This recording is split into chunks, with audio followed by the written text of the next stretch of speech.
DWIC Business News. Bumagal sa 6.2% ang inflation rate ng Pilipinas nitong Hulyo mula sa 6.4% noong Hunyo at 6.8% noong Mayo. Ayon kay Philippine Statistics Authority Undersecretary Claire Dennis Mapa, naging dahilan ng pagbagal ng inflation ang mas mababang pagtaas ng presyo sa transportasyon na bumaba sa 11.9% mula sa 12.8%, gayon din sa edukasyon, restaurant at accommodation services.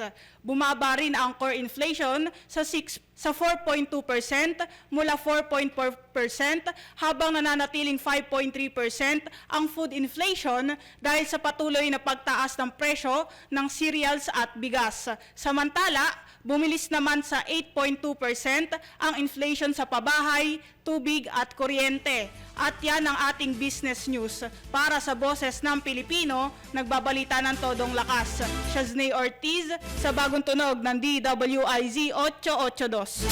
DWIC Network News.